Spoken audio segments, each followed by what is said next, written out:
al- Yo, yo,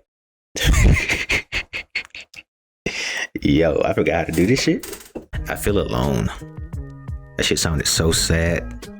Why did my voice crack like that? That shit awakened something deep inside of me. But not only do I feel alone for most of my days and nights outside of work, the boy is pretty solo. I'm pretty alone. I live in a city alone, like 700 miles away from all of my family. So your boy is really out here just solo making it happen. Now that might sound like a bad thing. My voice did kind of crack in the beginning of the video, like I was finna just burst out into tears or something. Being alone isn't a bad thing. It's actually quite the opposite. It's kind of one of the greatest things that's ever happened to you, boy. Most people think of being alone as sitting in an empty, dark room, on their phone, doom scrolling until it's time to go to sleep. When you replace that image with your own private island, man, like margarita in hand or something, it becomes a little different. And I just feel like that's the direction we need to take, where more people are starting to feel less lonely and more content with being alone. Not to say that socialization or being with people, living with your spouse or significant other, none of that is a bad thing. I do all that. I don't live with anybody, but I do have friends. I do go out and do things. Everyone can't be popular. Everyone can't be a celebrity. You can't be an influencer. You can't be a musician. You can't be an athlete. You ain't got the handles to be an athlete, bro. You ain't got the size to be out there like me though.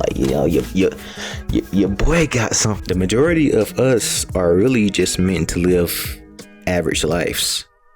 And for people like me who have less than average social interaction, because really and truly, if I'm not going to work or on the rare occasion I do go out and do something, I'm kind of just in the crib chilling for the most part. You gotta learn to know that is okay. It's one thing I like to say: the best person to get to know in life is yourself. Greatest person in life to be around is yourself. Once I adopted this mentality, because trust me, I did not always think this way, an entirely new world opened up for your boy, and that world is the private island. To be lonely is to be completely detached from all social aspects of life. And be quite frank with you, there is nobody in this world that is truly detached from every single social interaction in life. Unless you're like a monk in a temple somewhere. And even then, you got other monks up there with you. So no one is truly lonely. No matter how lonely you might think you are not lonely, brother. You might think you're so lonely, but what about that coworker you had a conversation with today? What about those friends you chatted with throughout the night on all the socials, got on the game with, hopped on the game, talked a little shit to them? What about those people? What about your significant other whose messages you've been ignoring for the past 3 hours? Hey bro, yeah, you heard me. I'm talking to you. Go test your motherfucking girlfriend. A lot of people in 2026 seem to believe that they are lonely because they aren't every single second of the day having an interaction with another human. To the people that do that, I don't understand how you actually exist in this life. That just seems so draining. I really don't like people to begin with. So talking to somebody 24/7, being in someone's face 24/7, that just seems like a nightmare to me. I'm not even gonna hold you. That just seems like something I don't want to do. But because they get on social media and they see all the people they follow outside doing shit, having interactions, living life, they see these people doing things while they're in the house, doom scrolling, looking at their phone, and they think to themselves, I must be pretty lonely. My life must be pretty boring. I'm not doing enough in life. The thing about social media though is that people only show you the good times on social media, so you're only gonna see the good times.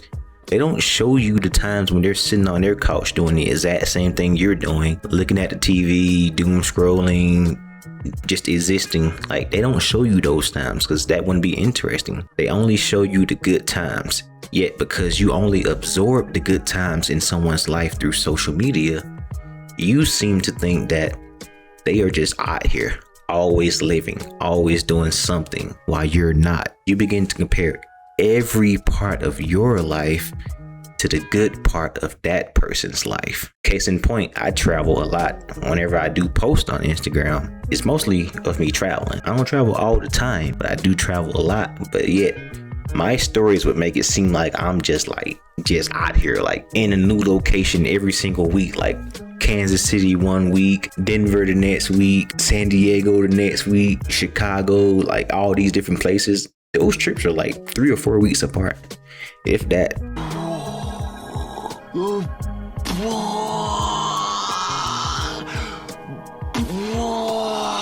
Is the thief of joy. So adopting a mindset like that, where you're thinking to yourself your life isn't good enough because you're watching someone else's life through their lens, that's the main reason people begin to feel lonely, because they can't comprehend that life isn't always like that. They comprehend that their life is boring and that everybody else's life is just the most exciting time ever, because you're looking at a 10-second story on Instagram. Like, I kid you not, social media is probably the top 5 cause of modern depression, and I really guarantee it ain't 5. It's probably 4. It might even be 3. Honestly, I think 2 might even be pushing it. I'm be real with you. When I start talking, but I just start getting so dehydrated. I don't know what it is. I drink so much water, but when I start talking, boy, it feel like the Sahara in here. It's actually crazy. Now, I am no philosopher. I'm just tall, dark, handsome. But me personally, I have managed to separate being lonely from being alone. How did I do that? I began to enjoy myself. Shocking concept, I know, but to some people, themselves are the least enjoyable part of life, which I could never understand. That the worst part of their life is that they are themselves. You got to get over that, brother. You have to get over that, because you are only yourself. You're always going to be yourself. You're never going to be someone else. So you might as well begin to enjoy yourself for who you are. Once you get over that hump, I promise you, a whole new life just opens up. Like, it's almost like you're somebody else, but you're not, because you're yourself, but you're enjoying yourself. And once you do that, I'm telling you, the horizons just clear. They just like, it's like that meme when the dude goes. Case in point, some of the happiest people you will ever see in life are people that can go out by themselves and enjoy things. There are a lot of people in this world that can't go out by themselves and enjoy things. There are people in this world that can't even go get a coffee on their own because they're so worried about being perceived as a lonely person. I'm an adult. My friends and my coworkers are also adults, so they aren't always free. My family lives multiple states away. I stay in Colorado. They live in Alabama. So if I resigned myself to a life of never doing things unless people were available for me to do things with, I'd be depressed. You know, I'd be so sad. I'd be so empty, such a shell of a person. Don't do that. You got to learn how to get out and do things that you want to do on your own. Because that's the type of life that some people are really out here living. Some people, they really just can't do things on their own, and that's why they don't feel happy, because they need constant social. And yes, we are an inherently social creature. I'm not saying that you just should never ever talk to a single person in life, but like, gotta be a balance between being overly social and being a shut-in. If you want to go grab a bite outside your house, but no one else is available for you to go get some food with, do not order that DoorDash. First of all, it's like wildly expensive in 2026, bro. If you order a DoorDash regularly, bro, you got different type of money. We need to have a conversation personally. Like, you need to put me on where you work at, because I feel like I got a good amount of money myself, but like, to be ordering DoorDash consistently, don't know about that, chief. I don't know if I got that kind of money. And get your food in person and eat it.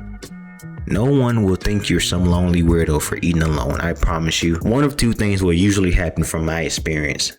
Number 1, and this is the most likely one, they will literally pay you no mind. They literally do not care that you're sitting there eating by yourself. They might glance at you and have one singular thought about this person, and they're gonna go about their life. Or 2, they might approach you and make conversation with you, which is good, because like I said, being social is not bad.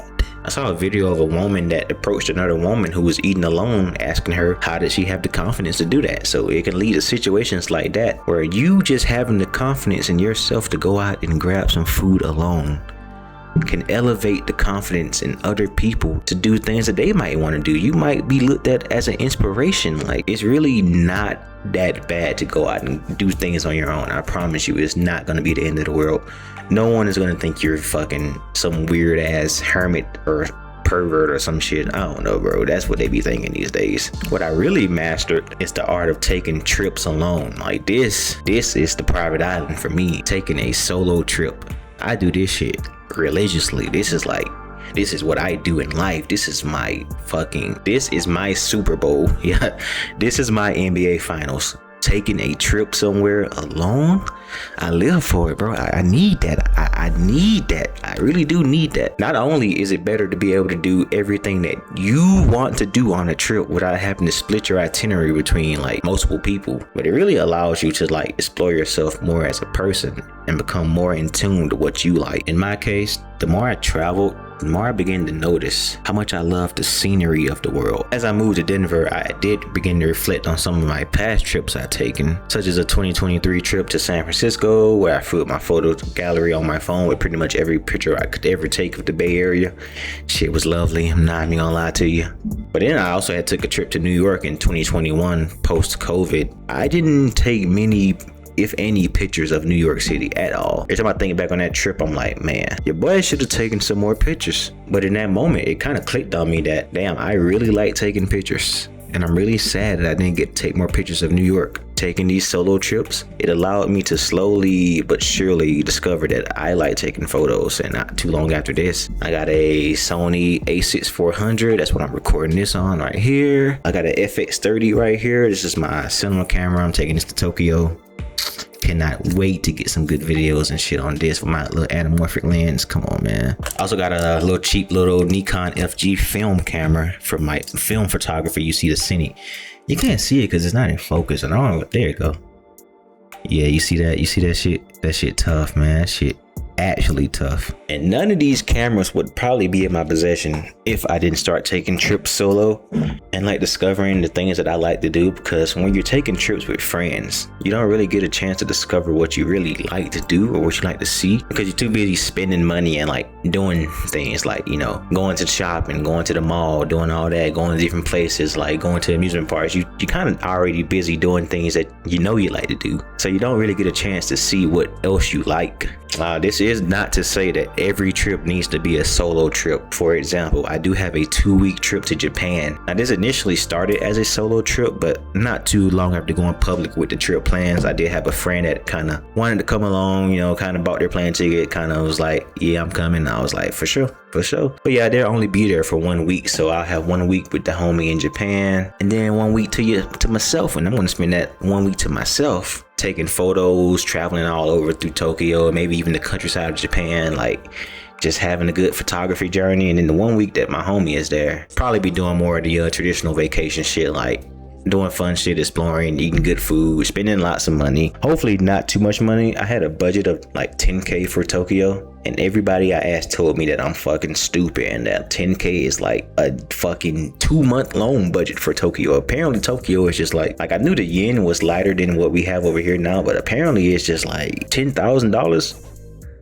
Brother, you can live for 2 weeks off $2,000. Doesn't always have to be some extravagant cross-country or even worldwide trip. It is 2026, brother. Gas is very expensive and rent is very high. I get that. I'm not some financial guru. I'm one of those people that are like, money is meant to be spent as long as it's coming back to the bank account in the next paycheck. My bank account is kind of carried by the fact that I make way more money than I need to make as a single man living in Denver, Colorado. But if you came here for financial advice, you came to the wrong channel. I'm just gonna close the tab now. Let's just close the tab now. You came to the wrong place. These ain't exactly financial investments that a financial guru would make. This camera was like $2,200. This lens is like $250. We don't make the best financial decisions around here.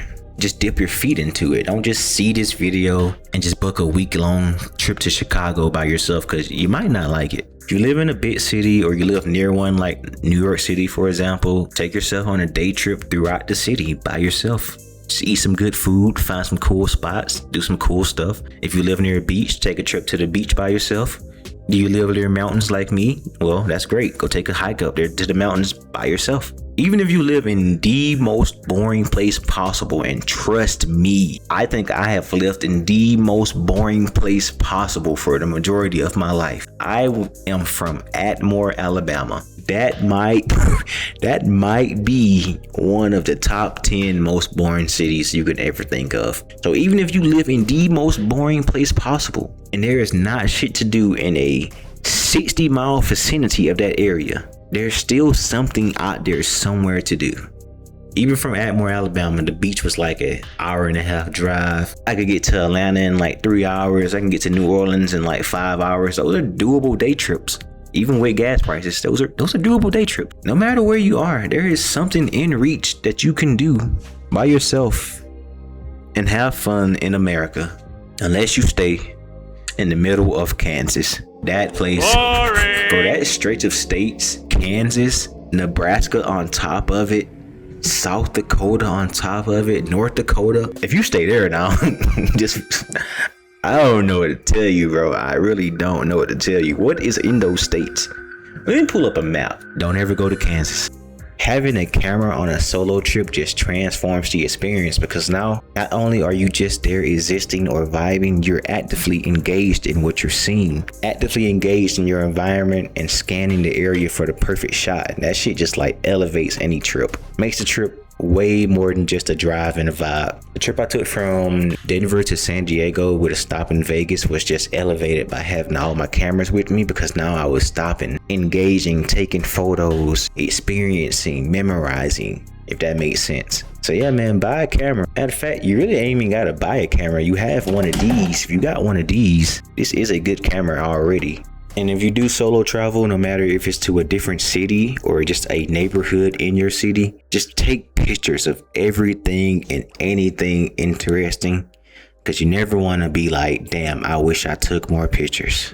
Go out and grab that coffee, get out and get something good to eat, get out and explore your city and your surroundings, get out and explore America, get out and explore the world, all in that order. You got to build up to it. Way too often people who are alone condemn themselves to their house until they're called upon by their friends. That is what transforms being alone into feeling lonely. When your sense of enjoyment is attached to other people, that's when you feel lonely, because now you have no joy when you're not with anyone. And if you don't got friends with them, you're not gonna make friends sitting on your couch doing nothing. You're gonna make friends by getting out, doing things on your own, and eventually the people will come to you.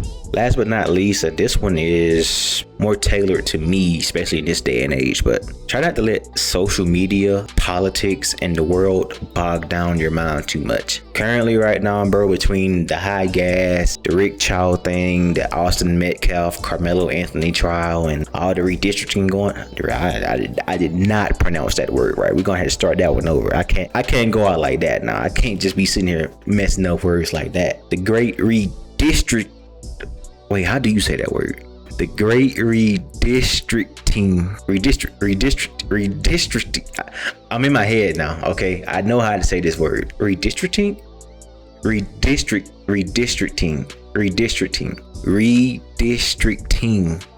battle of 2026. That should not have been that hard. I'm gonna blame that on my country accent. And when you live alone, you really don't have anybody to talk about this stuff with daily, so it kind of just becomes compressed in your own head. And I told myself I'd uninstall some of my socials in July to have a clear, free mind for my Tokyo trip, because yeah, that stuff really can fuck your mind up if it's all you see. And for most of us, it's all we see, because we're always on social media. America is very hateful right now, I will say that. And if you continue to consume hate, you will only start to output hate. So yeah, this was never going to be some long ass video essay. It was kind of just a yap session, just a regular guy voicing how he deals with being alone in an increasingly distant, digital, angry, political, and somewhat depressing climate that we're living in 2026. Treat your life like your own private island. Invite who you want to, but don't be sad if they can't come and close your island down. Instead, enjoy those waves whether you have company or not.